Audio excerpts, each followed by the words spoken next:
Olá, amigas e amigos, bem-vindos ao nosso programa. Eu sou Sérgio Tamer e vamos falar hoje sobre um assunto muito importante que é a previdência, o futuro das pessoas, a previdência privada e também falar de saúde.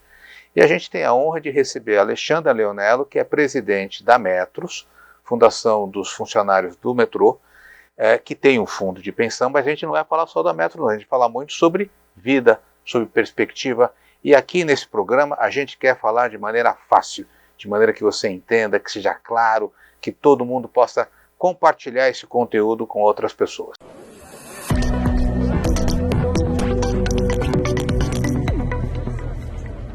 Ale, muito obrigado pela sua presença aqui no nosso programa. E teu dia a dia é cuidar de aposentadoria, cuidar dos velhinhos, dos não tão velhinhos, das pessoas que ficam doentes. Como é que está essa questão da aposentadoria? O brasileiro hoje está preocupado com o seu futuro, com o que está por vir? Nesse teu dia a dia, como é que você está vendo esse cenário? Muito obrigada pelo convite. É uma honra estar aqui para participar, para a gente conversar sobre esse tema. Eu trabalho com isso, é o meu dia a dia, né? Então, o meu dia a dia é muito honrado, porque eu trabalho cuidando de gente. E cuidar de gente é uma honra, né? Uma honra para mim, uma satisfação.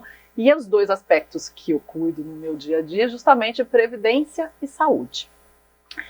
Em geral, as pessoas, eu acho que se preocupam, assim, no Brasil, a gente precisa trabalhar um pouco a cultura de se apropriar do seu futuro, né? Uhum. Então a gente costuma, é muito comum a gente escutar assim, a minha aposentadoria, o governo está diminuindo o INSS, o governo não cuida do aposentado, o governo paga pouco, e aí a gente terceiriza um pouco essa responsabilidade, né?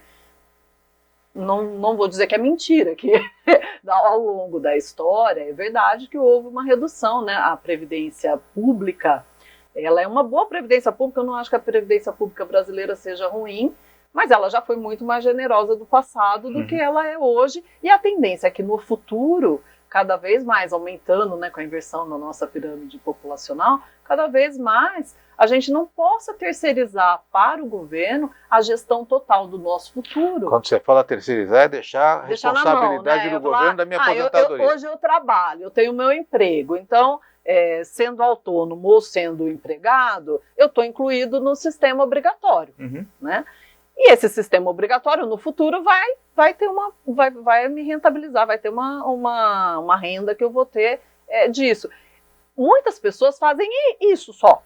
Elas só trabalham nessa perspectiva. Eu tenho um emprego e o governo toma conta da sua aposentadoria. Isso é um risco, né? Você está colocando na mão de alguém que não é você, portanto, você não consegue não consegue ser dono das decisões, você vai passar por aspectos de política, de arrecadação, de economia, de eleição e de um monte de coisa que você não controla. Então, você está colocando na mão de um terceiro a responsabilidade como você vai passar a viver os seus dias no futuro. Isso é um risco considerável. E o que eu vejo, assim, na média das pessoas, é que muitas optam por esse caminho. Elas acham que não... elas optam por não pensar nesse futuro, né? E deixam aí a responsabilidade pela área social. Algumas não fazem nem isso, nem entram no sistema oficial. Aquele que trabalha e ele não se registra no INSS é um informal, né? Mas você acha que isso é por conta da nossa cultura? Porque a gente já teve, como você falou, um sistema que era até garantir uma certa previdência num valor bom. A população era mais jovem, tinha mais jovens do que classe de meia idade e velhos. Então acho que o sistema funcionava bem ou mal e a gente não tinha que se preocupar com isso. Quando é que isso começou a mudar na sua visão? Que agora é preciso que você olhe para a sua capacidade de gerar o dinheiro, a poupança, para que você consiga viver. É a pirâmide populacional. Você tem que olhar quantas pessoas novas estão entrando, né? Então, quantos estão nascendo e quanto a gente tem de envelhecimento. Porque o sistema, no Brasil, ele não juntou o dinheiro, né? Então, o que entra, o governo faz a gestão assim, o que ele recebe, ele gasta. E durante muito tempo, ele recebia mais do que ele tinha que pagar de aposentadoria. Mas ele não fez um fundo, ele não juntou um recurso para fazer a gestão disso para o futuro. né? Então, o que foi feito, né? Ele vai fazendo conta ali de arrecadação, isso é anual, isso entra no plano, e o dinheiro diminuiu. Por quê? Porque hoje a gente tem muito mais gente aposentada do que você tinha antes. Então, você imagina lá, o meu pai. Meu pai tem 13 irmãos. Né? Então, o meu avô e a minha avó não era um problema de previdência, porque meu avô e a minha avó aposentaram e eles tinham 14 filhos, né? Eles tinham 14 filhos, o que os filhos trabalhando arrecadavam, sustentavam meu avô e minha avó. Isso foi diminuindo. Então, os primeiros irmãos dos meus pais, do meu pai, tiveram 10 filhos, né? Então tem lá os mais velhos. Aí foi indo, o meu pai teve 2. E hoje a gente já tem um número enorme de pessoas que têm um. Ou nenhum. Muita gente optando por não ter filhos. É verdade, agora é muito comum isso. Por outro lado, com quantos anos eles morreram, né? O meu avô morreu com quase 60 anos. E a minha avó foi bem, para a média da época, morreu com 80 anos. Hoje é comum que a gente, assim, no grupo que eu tomo conta, né, a média é 85. Mas se você pegar mulher viúva não morre. Ela não morre, ela vai gastando. Então, o homem que mata a mulher, então... Olha, eu não sei, mas o caso de sucesso, de longevidade, são mulheres viúvas. As estatísticas, né, que a gente vai todo ano lá. Eu falei, gente, mulher viúva, bem cuidadinha, especialmente pensionistas, né, porque daí elas têm o dinheiro delas, elas não estressam, e as mulheres são muito cuidadosas, né, então elas vão ao médico, elas tomam remédio, fazem atividade física, elas vão lá. Eu sei que a gente tem experiência. Quando você calcula lá quanto tempo vai durar a mulher viúva, essa vai viver mais. As mulheres chegam a 7 anos mais que os homens na média. Mas tem casos de muito sucesso que as coisas vão... E aí falar, é muito legal, que legal que a gente está vivendo uma experiência humana que está passando, né, chegando perto de um século. Mas aí isso custa. Como é que a gente vai fazer para viver bem esse século? Por quê? Só vai durar um século quem tem dinheiro para durar um século. Porque se você não tiver comida boa, não tiver remédio, não tiver acesso ao menor, você não dura tudo isso. E que você falou, antes os filhos meio bancavam essa era conta. Sustentável. Agora hoje a pessoa tem que se organizar. Uma pessoa saudável, ela deve se organizar para ela ser autossustentável durante o tempo de vida dela. Ela não precisar depender de filho. Que tem uma coisa muito legal que a gente tem que fazer para os nossos filhos é sermos independentes. Né? Porque se você não for independente, isso pode onerar a vida do seu filho muito significativamente e vai colocar em risco a previdência dele, a educação dos netos, porque a família, você não é sozinho, né? Para você ter um equilíbrio, a sua família tem que estar estabilizada. Uhum. Então, uma pessoa saudável, ela deve olhar para o futuro, ela deve se organizar, e ela deve ensinar os filhos a olharem desde pequenininho para as contas, para se organizar a vida financeira. Porque quando a gente fala de ter dinheiro nesse futuro, a gente está falando de não fazer um gasto hoje para juntar uma grana, para no futuro então, mas a aí gente eu te pergunto poder o seguinte, sustentar. O que você está me colocando é uma coisa interessante. Tipo assim, nós que estamos ali da metade para frente, né? A gente ainda está no sistema, o sistema ainda consegue de alguma. Mas eu fico imaginando a pessoa que tem 20 anos hoje, que ainda está na faculdade. Essa pessoa não vai poder contar com a aposentadoria do governo, do Estado. Essa vai ter que pensar ou qual é a faixa de corte? Quando é que você acha que a gente... A gente sempre deve contar com a aposentadoria do Estado. Então, a gente nunca deve descartar. As pessoas falam assim, mas você acha que deve recolher? Sempre. Por quê? Porque te garante um salário mínimo, mas um salário mínimo é dinheiro. E para você ter uma renda de um salário mínimo garantida vitaliciamente, é interessante. Então, ninguém deve abdicar. Mas você acha que o sistema aguenta pagar? O salário mínimo ele garante, né? Tá.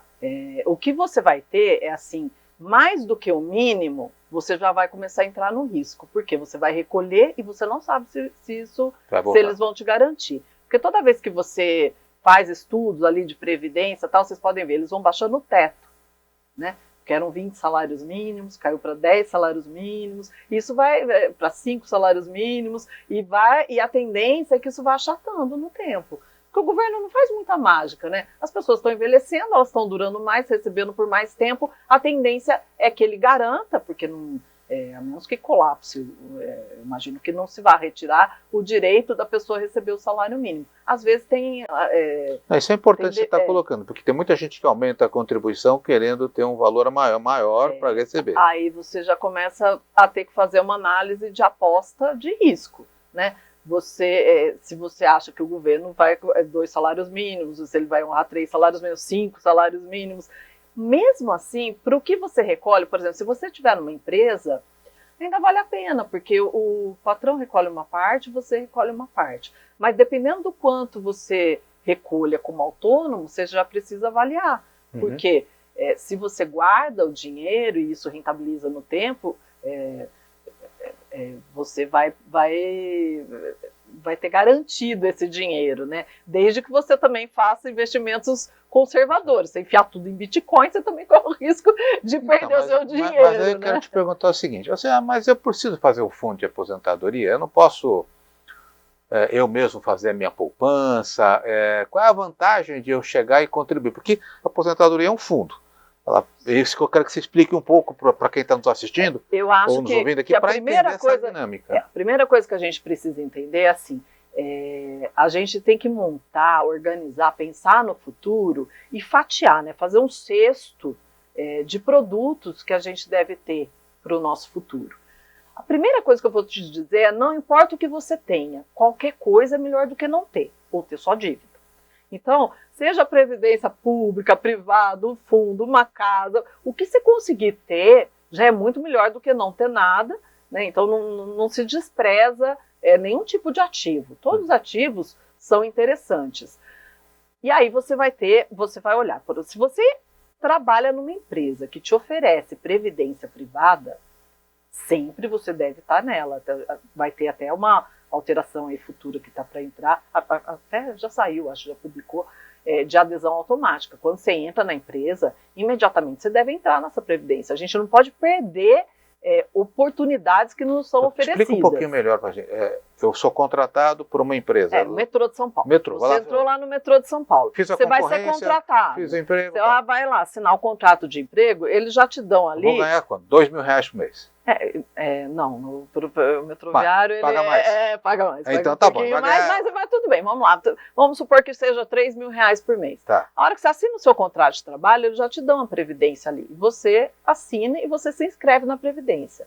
Cada parte que você guardar, o metrô vai lá e guarda o valor igual. Claro, tem uma continha ali, né? Então a gente aporta o recurso e o metrô aporta o mesmo valor. E aí tem uma tabela salarial de porcentagem, até no máximo, né? Vai ter lá o valor do teto. Mas essa escolha é o funcionário, quer dizer, ele entra automaticamente, mas ele fala, dos 3.000 eu quero poupar R$300. Aí ele faz a escolha da porcentagem que ele vai colocar. Tá. Quanto você deve colocar? O quanto a empresa dobrar, no mínimo. Então, a empresa no metrô, ela vai até ali 7%. Se o funcionário guardar até 7%, ela dobra. Esse valor você não pode perder. Se você colocar 5%, você deixou de receber 2% da empresa que poderia você ter colocado e você está perdendo. Só para entender, dobra assim, eu ponho 7% e vocês colocam 7%. 7%. Isso, então, o que você colocar, o metrô coloca igual. É como se fosse dobrando a poupança. Ele incentiva você a guardar. Ele falou, olha, respeitado o teto de 7% do salário de referência lá do metro, que não é nem o salário da pessoa, você pode pôr até esse valor. Este valor, se você guardar, eu dobro, eu vou lá e guardo também. Não existe nada que vai te rentabilizar mais que isso. Isso fica no fundo de investimento. Isso entra lá na Previdência do Metros, então aí esse valor vai entrar na Previdência, né, no plano de Previdência, entra como um ativo do plano, e aí a gente vai passar a gerenciar. E aí o Metros tem lá a pizza dele de diversidade, a gente tem grande parte em título público, aí tem uma fatia de renda variável de bolsa, aí tem alguns outros tem investimento no exterior, aí a gente tem o pool lá que a gente estima e todo ano a gente tem a política de investimento que vai reprogramar isso de acordo com as perspectivas de mercado e faz uma gestão profissional disso. Então o que o funcionário tem de vantagem? Primeiro, ele cria a disciplina de que já vai descontar do salário dele, ele nem tem acesso a esse dinheiro.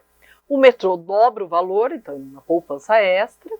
Esse dinheiro vai para uma gestão profissional, que vai fazer uma cesta de de risco e rentabilidade e faz isso de uma forma profissional, acaba rentabilizando, assim, eventualmente no ano, a rentabilidade às vezes é até menor do que esse Selic, mas se você pegar o Metros dos últimos 5 anos, 10 anos, dá 180% do CDI. Então é uma rentabilidade excelente. A gestão, aí você tem que ver a eficiência, que sempre lá no nosso planejamento estratégico está a eficiência da gestão. Então, quanto menor a taxa de administração, mais eficiente é o seu fundo de pensão, porque a taxa de administração ela detrai, né, da rentabilidade.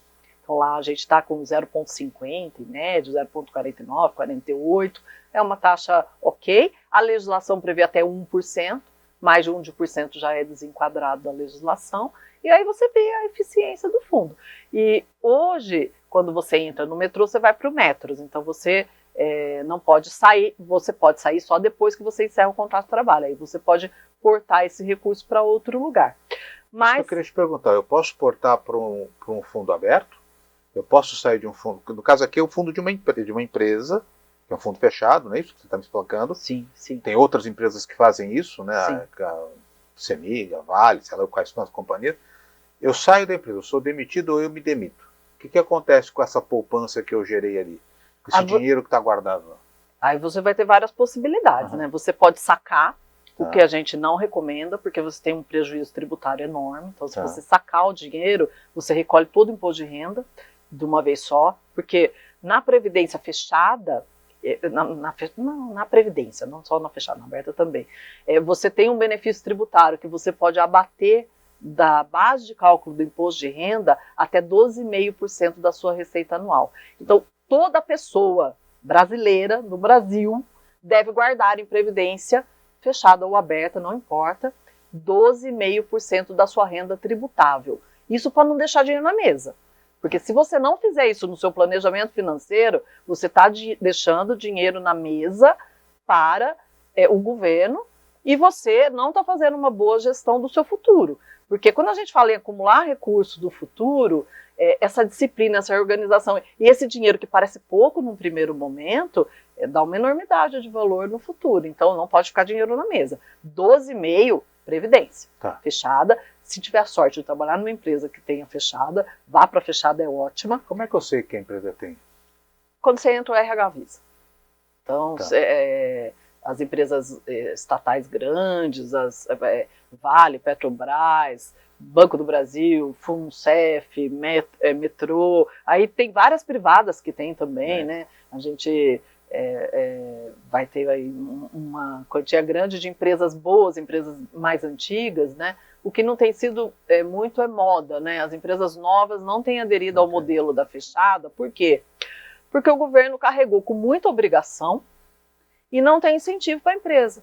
E a empresa, ela vive de lucro, vive de atividade empresarial. Não faz sentido investir num benefício, mesmo sendo benefício para o empregado, se ela vai assumir um monte de responsabilidade, ela não tem retorno, aquilo não é uma boa opção para ela. Então, há muitos anos a gente não tem empresas novas vindo para o setor. Eu acho que o governo, enfim, o governo, a política e a nação deveria pensar, porque esse modelo ele é interessante, porque ele traz muita rentabilidade, ele assim, é um luxo você ter uma previdência fechada, um instituto que toma conta da sua previdência e da sua saúde quando você está aposentado. É espetacular as pessoas que têm essa oportunidade.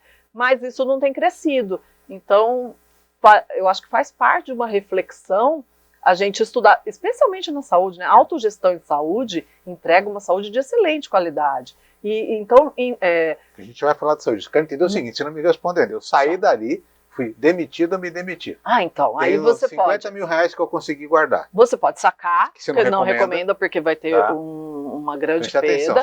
Ou você pode levar para onde você quiser. Hoje você pode levar, tem plano instituído em quase todas as entidades fechadas. E as entidades fechadas, se você fizer uma comparação de eficiência, em geral elas são mais eficientes que a aberta. Elas entregam... São outras empresas.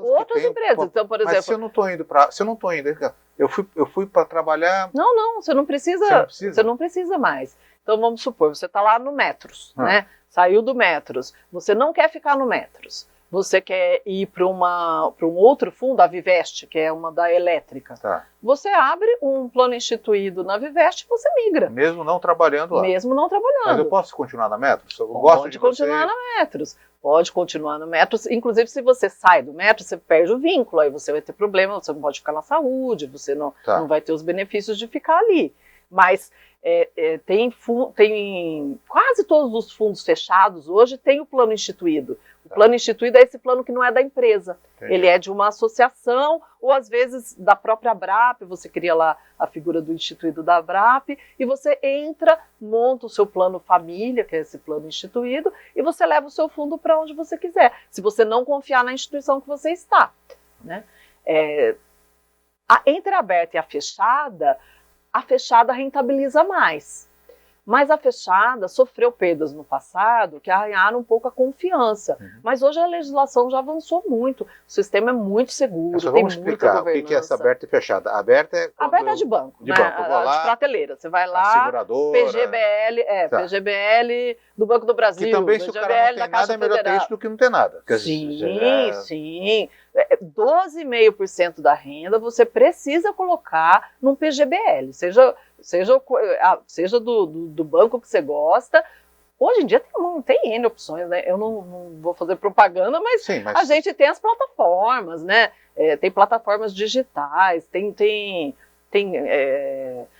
além dos 5 bancos, né? Tem Banco do Brasil, Caixa, Itaú, Bradesco, tem XP, tem Icatu, tem muitas empresas. Hoje o Nubank, né? Você teve que essa coisa aí da agilidade, quase todo mundo te oferece um PGBL. Então, vamos lá, se eu estou trabalhando numa empresa que tem esse fundo fechado, que é o caso do Metro, os casos que você falou de FUNCEF, assim, eu tenho esse benefício de estar em um fundo fechado, que está me dizendo que rende mais do que um fundo aberto, que é isso que a gente encontra no mercado, isso que a gente vai no banco ou que está na plataforma de investimento. Rende mais.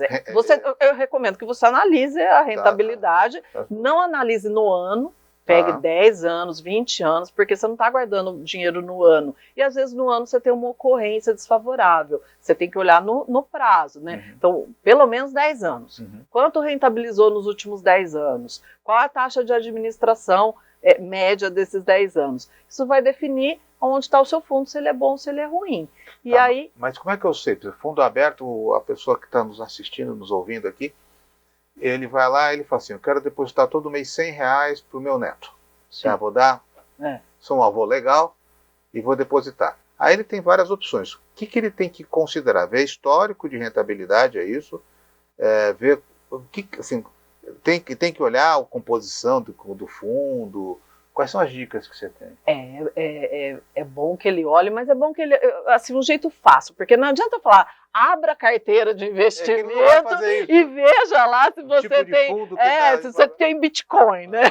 Enfim, claro, o Bitcoin nem pode ter, mas é difícil para a pessoa comum fazer isso. Como é que você garante que o seu fundo é um bom fundo? Tem que olhar a rentabilidade, aí você pede para a pessoa que está vendendo qual a rentabilidade desse fundo e qual a taxa de administração. E aí você vai ter uma base, porque tem um número que todo mundo quer divulgar, muito divulgado, que é a taxa do mercado, a Selic, né? Então você olha ali quanto que a Selic deu nos últimos 10 anos e quando o seu fundo tá te prometendo, e você vai ter uma boa análise. Agora, para a gente, assim, para guardar para descendente, você falou de filho, de neto, se for seu filho, é muito legal que você faça uma previdência privada.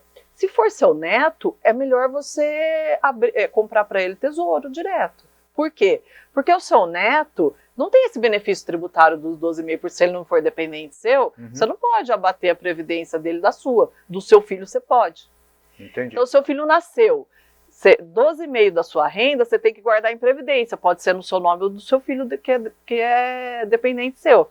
Quando ele vai fazer 20 anos, ele tem que pagar a faculdade, não tem? Tem. Então, aí você pode juntar, ele nasceu, você abre uma previdência, guarda lá os 12%, economiza o imposto de renda seu. Quando ele fizer 20 anos, você institui uma renda para ele fazer faculdade. Ele vai entrar na tabela de renda, na faixa de isenção, ali tem um tanto de isenção que vai ter. Você consegue transferir até 30% do valor da faculdade do seu filho para o imposto de renda que você deixou de recolher. Isso é uma forma muito inteligente de você fazer uma gestão de futuro. Isso faz quando ele nasce. Primeiro o choro, você já vai lá e já Nasceu, o momento de guardar previdência. Previdência, se você está vivo e não tem uma, você está atrasado. Agora, não deixe de fazer. Se você tem 50 anos, abre uma previdência. Por quê? Porque não existe momento da vida que você não dá tempo mais de guardar. Mas seja a quantia que você tiver ali, vai te fazer bem no futuro. Né? Você já perdeu a oportunidade de investir pouco e ter bastante dinheiro. Porque se você já passou do metade, você vai ter que colocar mais dinheiro para garantir mais renda. Mas qualquer dinheiro que você põe é melhor do que não ter nenhum dinheiro. Então não é tarde. E se você tem 60 anos e só tem R$100 para guardar, guarde. Por quê? Porque se você chegar aos 80 e você tiver guardado R$100 por mês, você guardou R$20.000.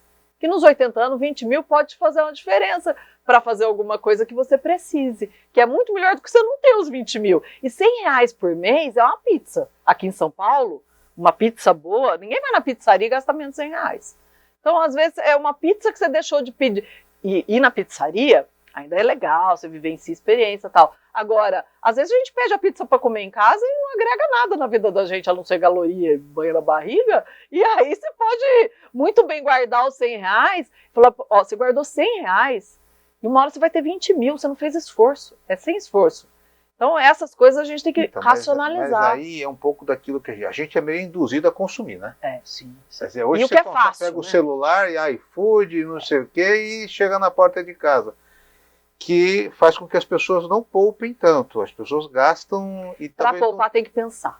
Se você deixar no automático, você não guarda nada. Você não faz, você não, né? Então, se você deixar solto, você vai pegar o Uber quando não precisava, uma caminhadinha resolvia, mas você pede o Uber. A comida às vezes está até na geladeira, era só aquecer e aceitar comer uma comidinha ali que era do almoço, que sobrou de ontem, ou a marmitinha. Não, aí pede comida nova. Tudo isso é desperdício de recurso, é um dinheiro que se você se organizar, não estou dizendo para você não viver o prazer de fazer o que você gosta, comer o que você gosta eventualmente, mas você precisa se planejar para você poder criar algum valor que você poupe. Isso vai trazer um retorno legal para você no futuro. E a gente tem que trabalhar a mentalidade das pessoas para isso, para não deixar na mão do governo. Porque o governo tem a obrigação dele, eu acho que ele tem que ter, a gente tem que exigir, tem que cobrar, tem que fazer uma boa gestão. Mas é muito risco você deixar na mão de um governo a qualidade de vida que você vai ter na sua terceira idade. Mas você não acha assim que esse pessoal mais jovem aí que está... que na realidade é o futuro. Sim, eu tenho um filho de 20, um de 15. Então você sabe como é que é. Hoje eles estão um pouco mais alienados, vamos dizer assim, né? Menos conectados, quer dizer, estão conectados na rede e tal. Você acha que eles estão hoje pensando em... Eles não estão, mas eu acho que é obrigação dos pais fazê-los estar. Então, assim, é obrigação do pai explicar para o filho que ele precisa organizar a vida financeira e que ele precisa começar no cofrinho. Então, uma coisa legal para você dar... o cofrinho. É o cofrinho. O porquinho. O cofrinho. O porquinho. É o dinheirinho que põe ali, que junta. Né? E aí ele fica legal. Ai, que legal, juntou moeda. Moedinha. Pegou a moedinha, juntou um pouquinho. Incentivar, né? Os meus filhos, desde pequenininho, eu montei previdência para eles. E aí eu vou falando. E eu vou mostrando para eles a importância de guardar esse recurso, né? Eu falo, sempre guarda 10% do que você ganha, tudo que você ganhar. Né? Agora, claro, um jovem de 20 anos, o foco dele não é guardar dinheiro, ele está na fase de preparação. Ele não deve abrir mão de guardar um pouquinho para criar a disciplina da organização financeira. Mas, às vezes, é muito melhor para ele, ao invés de guardar esse dinheiro, investir no curso que ele vai se habilitar para ganhar mais. Né? Mas aí é bom do pai ter feito já a poupança quando ele nasceu. Aí o pai organizado, pai organizado, filho organizado, e as coisas vão caminhando. Porque senão o filho vai aprender batendo cabeça, né? Uhum. Ele vai primeiro fazer um monte de coisa errada, e se a gente educar, e aí a educação financeira, eu acho que ele teria que estar na escola, não é só o pai. Porque quem tá a sorte de ter um pai que tem essa visão, ok, ele ensina o filho e vai passar para o filho. Agora, se você não tem, né, se o seu pai é uma pessoa bagunçada. Por exemplo, os meus pais são pessoas simples, né? Meu pai tem 3º ano de grupo, minha mãe tem 7ª série. Mas aí a gente descendente de italiano, né? Os italianos passaram por muitas dificuldades e guerras, então é um pouco da cultura fazer uma reserva, ter um save, né? ter uma despensa que tem uma comidinha guardada. Então, é da cultura da família. Mas nem todo mundo tem família que tem essa cultura. Às vezes a pessoa viveu mais solto, não tem esse histórico familiar de guardar. E aí a mãe gasta tudo. Aí o filho vai ter, até ele se organizar, aprender. Então, se você colocar na escola, numa grade, você sai dessa subjetividade do pai e da mãe e todas as crianças terão acesso a essa informação. Acho que tem que ter orçamento doméstico, básico, né? Vai ganhar uma quantia, vai gastar uma quantia. A mesada. Precisa guardar. A mesada é muito educativa, não muito dinheiro. Acho que não tem mais mesada, né? Agora os filhos dão o cartão e tem limite mas do o cartão. Tem, né? Mas o cartão, ele cria ali a possibilidade de você fazer uma organização, né? E isso é muito saudável para o filho, né? Você dá um valor, que não deve ser muito, não pode ser muito, mas que ele faz a gestão. Que se ele guardar, ele consegue comprar alguma coisa depois. Então, dar esse gostinho da criança se organizar é super importante. Vai criando a cultura de não terceirizar isso, não transferir essa responsabilidade. Porque quando a gente envelhece, tem duas coisas que a gente precisa ter. A gente precisa ter dinheiro e músculo.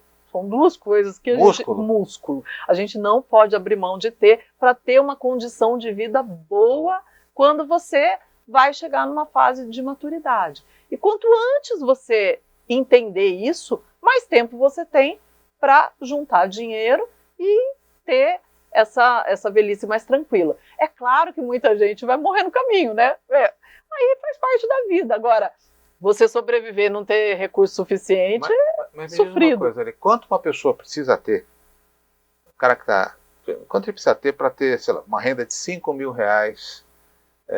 Vou fazer minha poupança ou no fundo fechado ou no fundo aberto. Vocês fazem essa programação? Porque as pessoas não sabem quanto que eu tenho que guardar por mês. O dia a dia, né? Assim, para você. Quanto? Você falou que é para falar de jeito simples, né? Tem cálculos atuariais sofisticadíssimos para chegar nessa conta. Agora, para minha tia, né? Para minha tia que mora lá em Mojimirim, que gosta de assistir a sessão da tarde, multiplica quanto você quer ter por 200.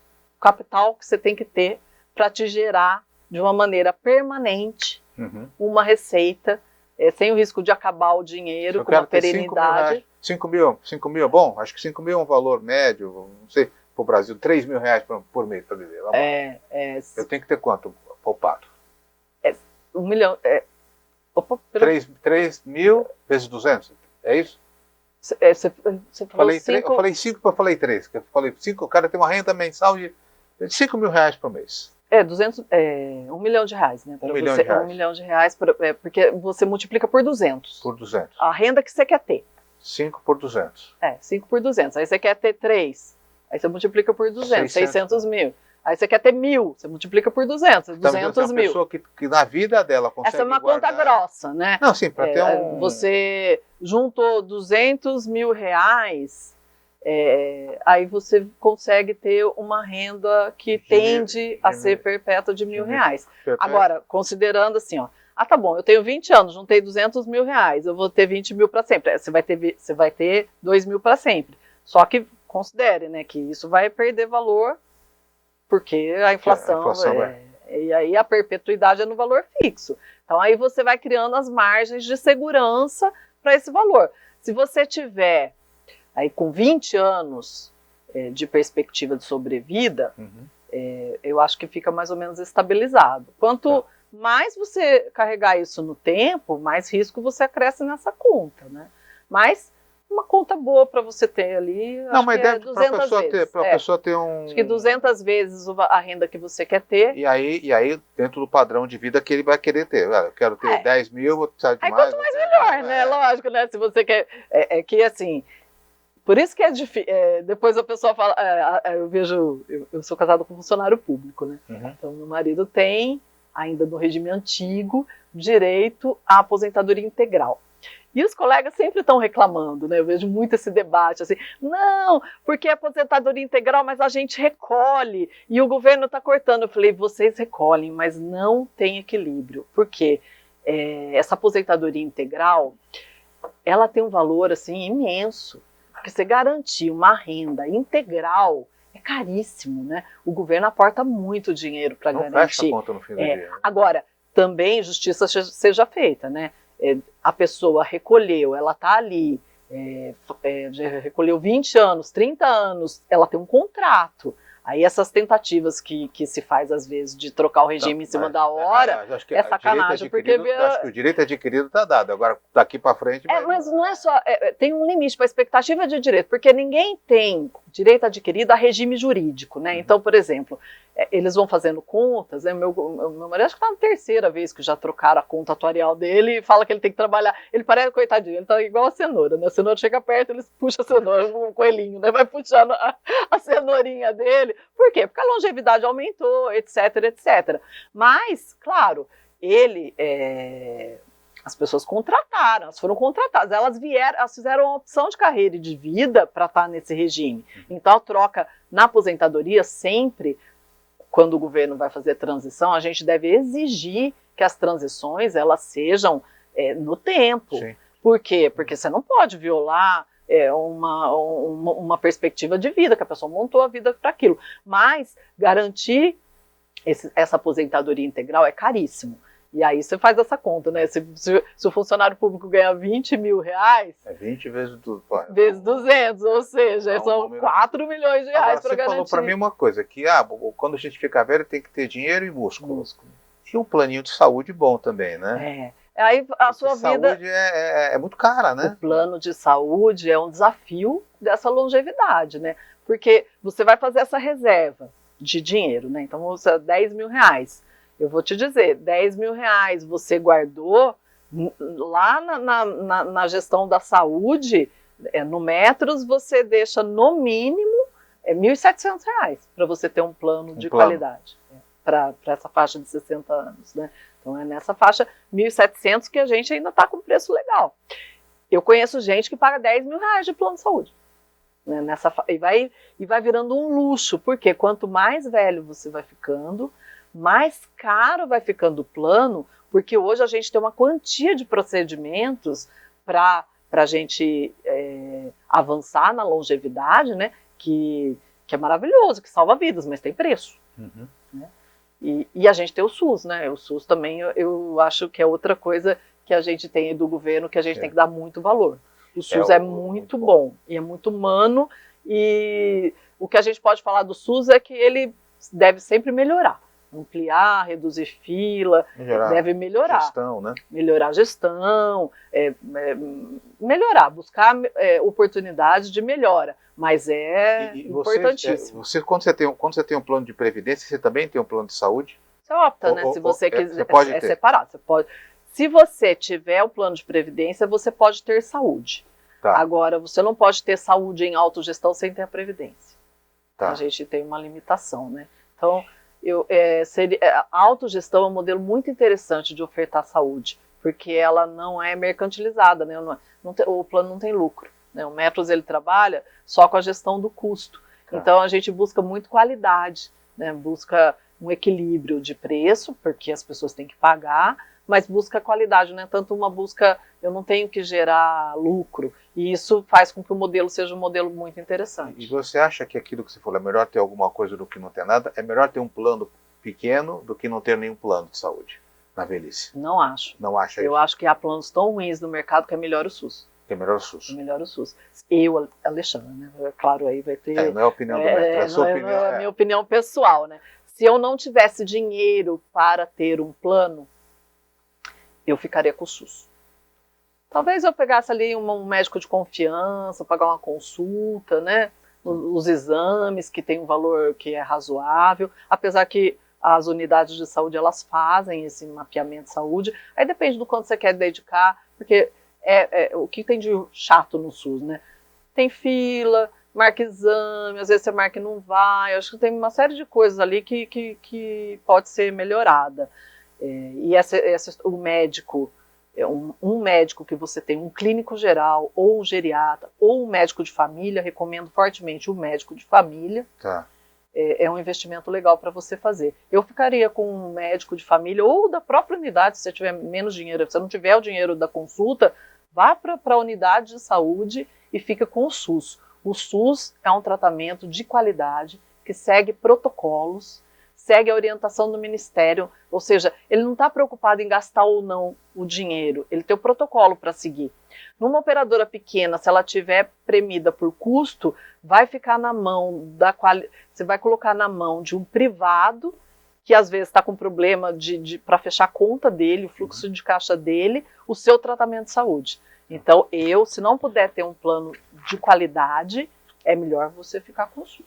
Para a gente encerrar a conversa, previdência, a pessoa que ganha pouco, é melhor, se ela se organizar, ela consegue poupar alguma coisa? Na minha experiência de vida, claro, eu não vou ser hipócrita de falar que você mora no Brasil, você ganha um salário mínimo, você tem condição de poupar. Mas também não vou dizer que você não tem condição de ter uma vida equilibrada, porque você vai ter que viver dentro das possibilidades que você tem. Mas minha vida, eu tive muitos profissionais que trabalharam comigo, e muitas vezes eu tinha gente do mesmo cargo, então eu tinha lá 2 profissionais, os 2 ganhando 10 mil reais. Um era rico e um era pobre. Então, rico, claro que ele não era rico, mas ele era organizado financeiramente, ele tinha casa, ele tinha carro, os filhos estudavam, até passeava, fazia viagens legais, e o outro estava enterrado na dívida do banco, que não conseguia sair, que não tinha conta. Por quê? Porque o jeito de lidar com o dinheiro não depende tanto do quanto é o dinheiro, mas o seu jeito de lidar com o dinheiro tem de ser o mesmo, independente do salário que você tem. Então, se você ganhar 5, ganhar 10 ou ganhar 15, o jeito que você vai lidar com o dinheiro é o mesmo jeito. Então, se você é endividado com 5, a chance de você ganhar 50 e continuar endividado é enorme. E a gente vai ver, aí eu vejo, o que eu falei, né, eu convivo muito na área jurídica, né? Eu tenho amigos juízes que o salário é ótimo, excelente, né? Eles acham que não, mas é só eles que acham que não. O salário de juiz é um ótimo salário. 40 mil, 50 mil. Mas eles acham que é ruim, que é né? pouco. É pouco, é ruim. Todos eles sempre me falam a mesma coisa. Não, deveria ser muito melhor remunerado. Eu falei, mas é um ótimo salário. Mas mais da metade é endividar. Se você pegar e mapear os juízes, promotores, procuradores, que é a nata do funcionalismo nacional, mais da metade é endividado. Por quê? Porque o jeito que ele lida com o dinheiro, e uma pessoa com essa faixa salarial não tem nenhum motivo para não ter a vida organizada. Se você ganha no Brasil, se você está aqui, você tem um salário de 15 mil reais, não tem motivo para você não estar com a sua vida organizada. O que acontece é o seguinte, você tem que viver de acordo com o que você ganha. E um jeito muito legal de você fazer essa gestão é quando você é promovido, você não promover a sua vida, entendeu? Você mantém a sua vida. Que é um pouco assim, você ganha 10, vive com 10, ganha 15, ganha... As pessoas tendem, esse é o movimento natural, solto. Você deixar solto é isso. Se você pensar sobre o movimento, o ideal é que você mantenha a sua condição de vida, e aí você tem a promoção, aí você criou um espaço, né? Você guardar esse dinheiro. Por quê? Na sua vida profissional, ela vai fazer assim, né? Ela vai chegar uma hora que você vai ter alcançado o pico e você vai voltar a devolver. Então, se você está gastando tudo que você ganha até o pico da sua vida, já é dado que você vai ter problema. Você não guardou dinheiro, você não organizou sua vida. Você está... 52 anos, né? Eu já estou no terço, eu pretendo trabalhar até os 62 anos. A minha programação de vida é que eu trabalho até os 62, que é a previdência natural, porque eu também não quero ficar, eu quero ter um tempo para eu curtir outras coisas que não seja só trabalhar. Mas eu já estou no fim, né? Eu comecei a trabalhar com 14 anos. Eu passei, né? Eu estou no ápice da minha renda. Daqui 10 anos ela vai devolver. Se agora eu for fazer dívida, for comprar isso, for comprar aquilo, for descontrolar minhas contas, eu vou ter problema. E como é que você controla a vontade de consumir? Só para a gente encerrar a conversa aqui. Que eu sei que tem um segredo que você contou, quero que você compartilhe isso com a gente. Eu tinha um gatilho, né? Cada pessoa, cada um é um, e cada um precisa se conhecer. Eu recomendo muito leitura de filosofia. Você quer controlar sua conta? Leia filosofia. Vai lá, Sócrates, conheça-te a ti mesmo, né? O que eu tenho problema com sapato? Eu sou enlouquecido por sapato. Por mim, eu gastaria o meu salário em sapato. Aí falou, então, é uma imbecilidade. Assim, não é racional, é uma compulsão. Tá em você. Eu só tenho 2 pés. Né? Só 2 pés. Mas por mim, eu teria milhares de pares de sapato. Cheguei a ter mais de 200 pares de sapato. E aí, como que eu ia gastar um tanto de dinheiro que depois eu falo, gente, eu dava para comprar um carro com esse tanto de sapato, né? Não tem sentido uma pessoa com 2 pés. Isso não é racional. Se não é racional, eu preciso refletir sobre isso e preciso me controlar. E a hora que eu vou na loja, se eu não tiver feito um trabalho menor, eu saio com caixas e caixas. Eu tenho vergonha de carregar as caixas. Pra você ter uma ideia, eu deixo as caixas lá e ia pegando aos poucos, porque eu ficava com vergonha da minha compra. Porque é vergonhoso. Não, você está comprando para a família. Desequilibrada. Você tá comprando para a família, né? Não, era para mim. Aí, o que eu fiz? Montei uma sapateira bem bonitinha. Eu gosto de organização, eu gosto de coisa organizada. Comprei bem bonitinha e já sei que não adianta eu querer ter 2 pares de sapato. Eu não sou essa pessoa, nunca vou ter 2 pares. Eu tenho 70 e tem um número, 1, 2, 3, 4. E eu só posso comprar um novo quando eu tirar um dali. Eu não posso ter sapato fora dali. É uma regra que eu estabeleci comigo mesma. E eu gosto muito dos sapatos. E aí o que acontece? Os sapatos, primeiro, são bons, são novos, e eu gosto deles. E eu não quero dar eles embora, né? Eu cuido, eu curto, eu limpo, eu passo paninho. Eu amo o sapato. E tá eles lá.